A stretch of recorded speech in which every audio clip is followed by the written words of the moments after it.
Radio Publique Africaine.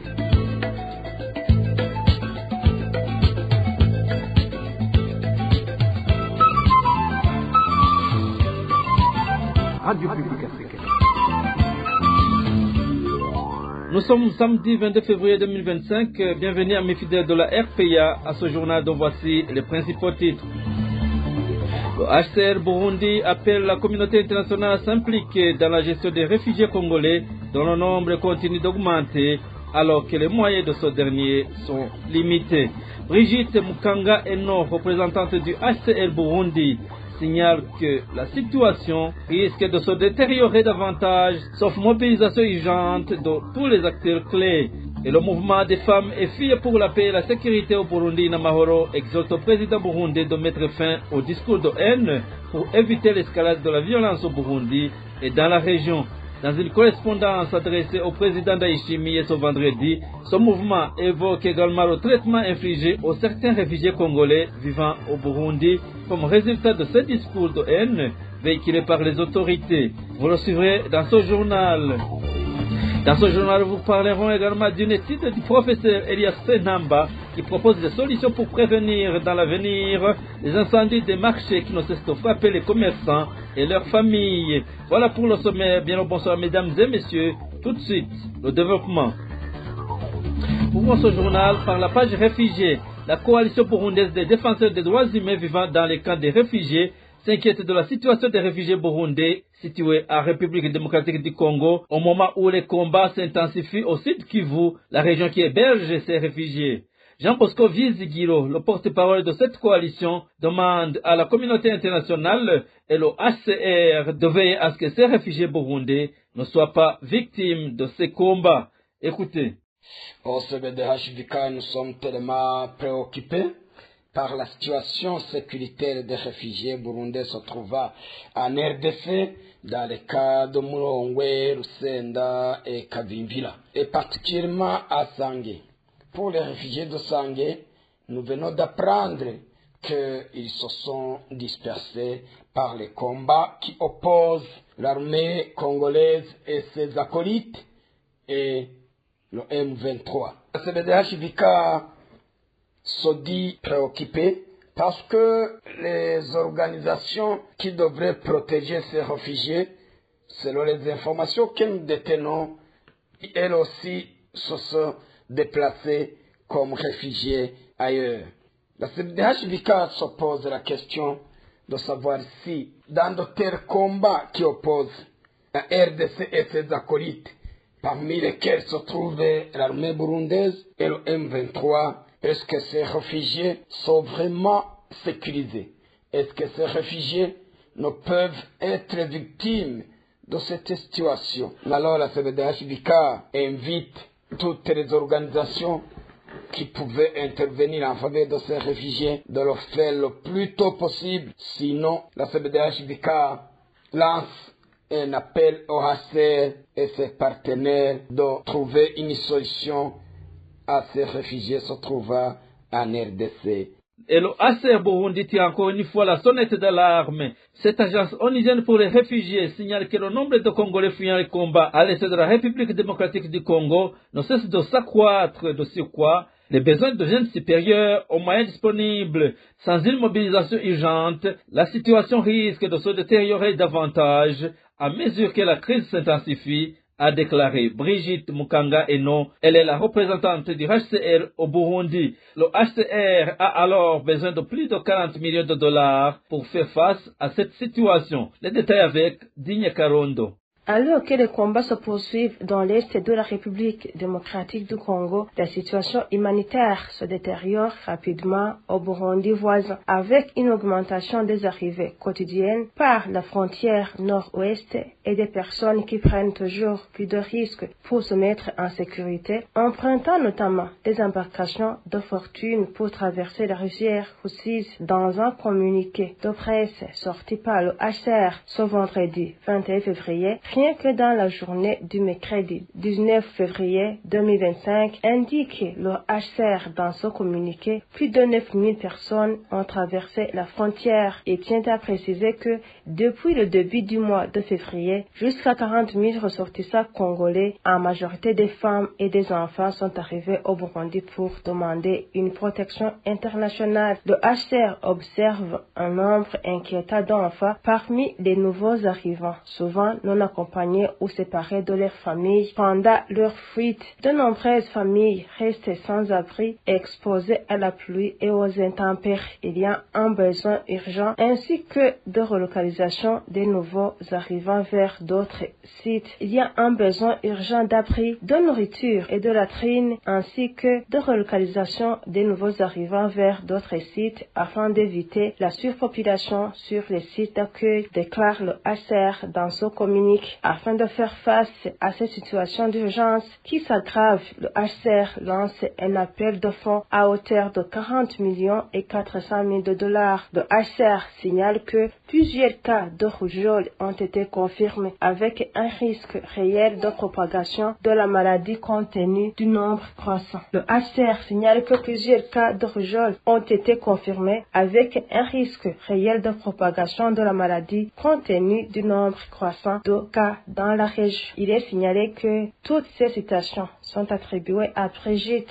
Mokanga Eno, représentante du HCR au Burundi, qui a tenu une conférence de presse le 21 février 2025 au Palais des Nations à Genève. Merci à toi, Digne Karondo. Après une courte pause, la page politique. RPA. Et en page politique, l'action des chrétiens pour l'abolition de la torture au Burundi, ACAT Burundi, est préoccupée par les discours de haine perpétrés par le parti au pouvoir et le chef de l'État. Armen Nyongere, président de l'ACAT, a annoncé avoir publié une déclaration condamnant les divisions ethniques au Burundi, car la haine ethnique peut ramener le pays dans de pires atrocités. Suivez. Et nous avons lancé un appel urgent pour demander au gouvernement du Burundi de mettre fin au discours de haine ethnique et prévenir le risque d'atrocités criminelles. Notre inquiétude fait face à des discours de haine ethnique au Burundi et nous sommes basés sur les récentes déclarations du président de la République, Evariste Ndayishimiye, le 11 février 2025, dans la commune de Bugabira, dans la province de Kirundo, lors de la présentation du nouveau gouverneur de Kirundo. Et ce discours du président a appelé la population à se mobiliser contre une prétendue attaque imminente du Rwanda, ce qui a favorisé la propagation des propos dangereux sur les réseaux sociaux et dans des réunions clandestines, incitant à la division et à la violence, notamment de la part de militants zélés du parti au pouvoir au sein de DFDD.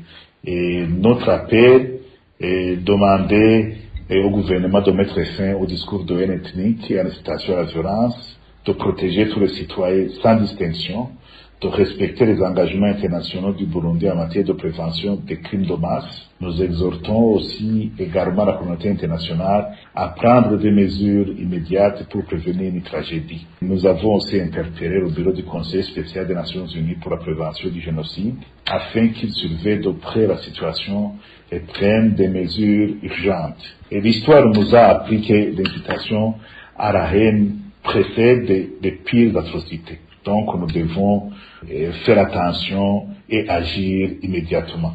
En parlant toujours de discours de haine, le mouvement des femmes et filles pour la paix et la sécurité au Burundi demande au chef de l'État burundais à mettre fin au discours de haine pour éviter l'escalade de la violence au Burundi et dans la région. Dans une correspondance adressée au président Ndayishimiye ce vendredi, le mouvement Inamahoro exhorte plutôt le président de la République à se focaliser sur les besoins fondamentaux de la population. Suivez plutôt Marie-Louise Balichako, elle est présidente du mouvement Inamahoro.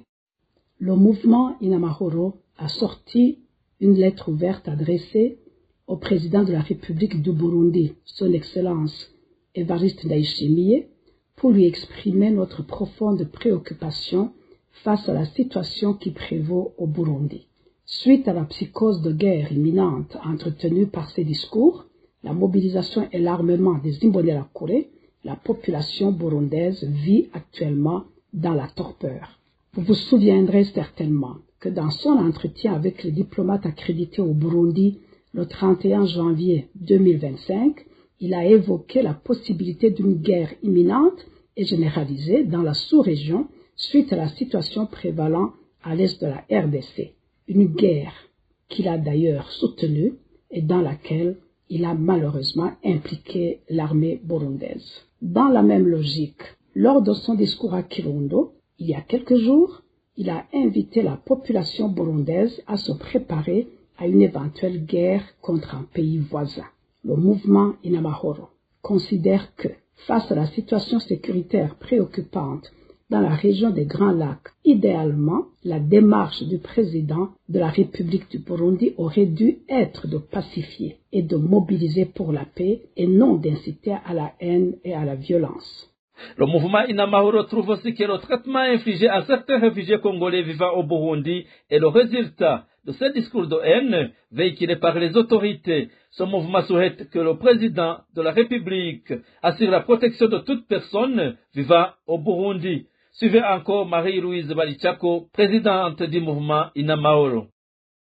De l'avis du mouvement Inamahoro, les informations qui nous parviennent sur le traitement infligé aux réfugiés Banyamulenge et ceux qui leur sont associés par le simple fait du faciès ou de la langue n'est pas le fruit d'un pur hasard, mais plutôt la résultante de ces messages de haine véhiculés à longueur de journée par les autorités. Au vu du passé douloureux de notre pays, marqué par des guerres cycliques, le mouvement Inamahoro ne souhaiterait pas que les Burundais vivent encore les affres de notre guerre.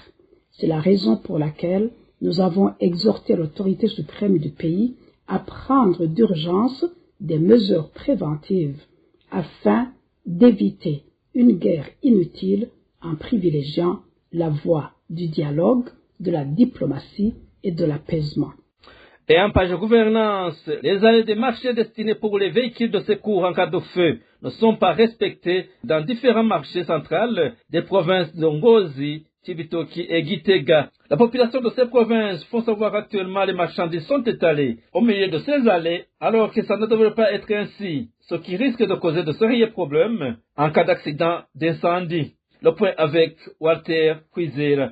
Les axes destinés aux véhicules de secours, à l'exception de ceux aménagés par les constructeurs du marché d'Ongozi, sont fréquemment détournés pour la vente de divers articles par la population locale. Même si des étalages n'ont pas encore été installés, ces entrées se trouvent encombrées de marchandises au point de gêner la circulation des piétons. Selon un habitant, en cas d'incendie, l'intervention d'un véhicule de secours serait gravement compromise. Au marché de la province d'Ongozi, les entrées pour les véhicules de secours existent bel et bien. Parfois, un véhicule de secours se rend sur le marché pour y effectuer des exercices, mais une fois l'exercice terminé, les commerçants étalent leurs marchandises dans l'espace qui lui était réservé. Vous comprenez que cela entrave la circulation. En cas d'incendie, l'accès des véhicules de secours serait alors fortement compromis, d'autant plus que même les piétons peinent à emprunter ce passage. La situation est similaire sur le marché de la province de Cibitoke. Bien que les accès pour les véhicules de secours aient été préservés, ils sont aujourd'hui occupés par des commerçants ayant installé leurs tentes pour vendre leurs marchandises. Dans notre province de Cibitoke, nous avions aménagé un espace dédié aux véhicules de secours, mais cet emplacement prévu sur le côté apparaît comme le seul point d'accès autorisé. En fait, alors que certaines parties du marché permettent l'entrée du véhicule de secours, par exemple une entrée où l'on vend des tomates et qui débouche sur un secteur regroupant des commerçants de vêtements et des patates douces, tous les autres côtés restent bloqués. Aucun autre accès n'est possible. Au-delà de Cibitoke et Ngozi, la situation est encore plus préoccupante dans la province de Gitega, où la population affirme que les axes destinés aux véhicules de secours sont presque inexistants. Par ailleurs, ces derniers jours, la multiplication d'incendies dévastateurs dans divers marchés au Burundi a plongé la population dans une désolation totale. Les habitants demandent ainsi aux autorités de veiller au strict respect de ces actes indispensables.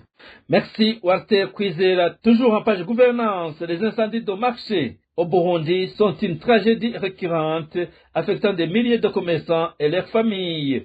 Ces catastrophes, souvent causées par les installations défectueuses et un manque de mesures de sécurité, entraînent des pertes économiques importantes.